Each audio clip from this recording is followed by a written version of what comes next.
Ar esi kada gyvenime suklydusi? Galbūt investavime? Aš tai tikrai esu padariusi ne vieną klaidą investavime. Sveiki, mano vardas Laura Šeškienė, esu finansų ir investavimo ekspertė, šioje srityje dirbanti 7 metus. Ir šiame video noriu su jums pasidalinti apie 5 dažniausiai padaromas moterų investavimo klaidas. Ir žinoma, kaip jų išvengti. Pati didžiausia klaida, kurią darome mes, moteris investavime, tai kad mes nepradedame investuoti. Kodėl taip sakau? Todėl, kad pasižiūrėjus į skaičius, Lietuvoje moterų investuotojų yra 2 kartus mažiau negu vyrų. Šios skaičius paėmiau iš Lietuvos banko investuotojo portreto. Kažkodėl aktyvių investuotojų yra 61 000, o moterų aktyvių investuotojų yra tik 31 000. Ir gaunasi kas? Gaunasi, kad moterų turto investicinėse sąskaitose yra 3 kartus mažiau negu pas vyrus. Ir viena iš priežasčių, kodėl pas moteris yra mažiau turto negu pas vyrus, kad moteris labai ilgai delsia ir nepradeda investuoti. Tyrimai rodo, kad moteris pradeda investuoti 10 metų vėliau negu vyrai. Ir tai lemia, kad jos sukaupia per tą laiką, žinoma, mažiau turto negu vyrai. Labai kviečiu nedaryti šios klaidos, netidėlioti investavimo ir nelaukti to tinkamo momento, nes jis mums kainuoja labai brangiai. Taigi turime pradėti investuoti dabar. Žinoma, pradėti dabar mums trukdo greičiausiai nepasitikėjimas savimi ir žinių trūkumas. Tyrimai rodo, kad apie 60% moterų nepasitikė savimi investuodamos ir mano, kad joms trūksta žinių. Na ir iš tiesų, šį kanalą, kuris skirtas moterims apie investavimą, dėja žiūri didžioji dauguma vyrų. Tai kol mes kepame blinus, šluostome dulkes, spoksome į save ne vieną pusvalandį per dieną į veidrodį, tuo metu greičiausiai vyrai tiesiog mokosi apie investavimą, kaupia žinias ir didina savo pasitikėjimą. Taigi klaida numeris 2 – nepakankamas moterų finansinis raštingumas. Šiais laikais tą klaidą tikrai nėra sudėtinga ištaisyti, nes žinių aplinkui yra apstu. Kaip mano viena draugė gerai pasakė, Laura, tu tikriausiai taip pat negimiai mokėdama investuoti. Tikrai taip, ir man kažkada reikėjo pradėti nuo nulio, skaityti knygas, žiūrėti YouTube ir rinkti kitaip informaciją apie investavimą. Klaida numeris 3, kurią esu padariusi ir aš ne kartą, tai yra koncentracija į taupymą, o ne į investavimą.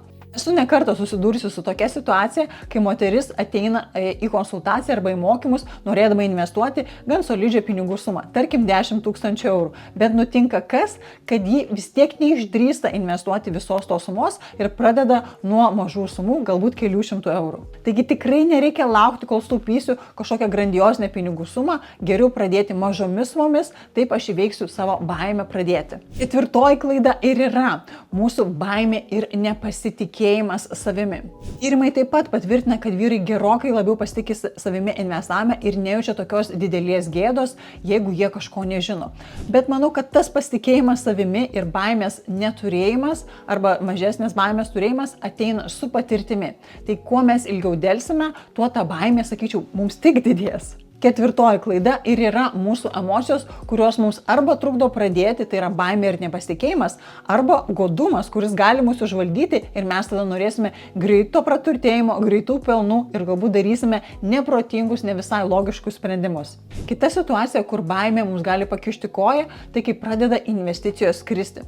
Esu susidūrusi ne kartą, kai moteris pradėjo investuoti ir pamatė, kad jos investicijos po kelių mėnesių sumažėjo. Ir tuomet, ką ji padarė, tiesiog viską pardavė ir niekada daugiau nebegrįžo prie investavimo. Žinoma, išmokti toleruoti riziką taip pat reikia ir patirties, ir laiko, ir žinių. Kad išvengti tokių stiprių emocijų, visuomet gerai yra pradėti nuo mažų sumų investuoti, kad jeigu rinka susviruotų, o ji tikrai susviruos, tai tuomet aš matysiu tą minusą netokį reikšmingą ir man bus ir psichologiškai, ir finansiškai lengviau tą priimti. Na ir 5.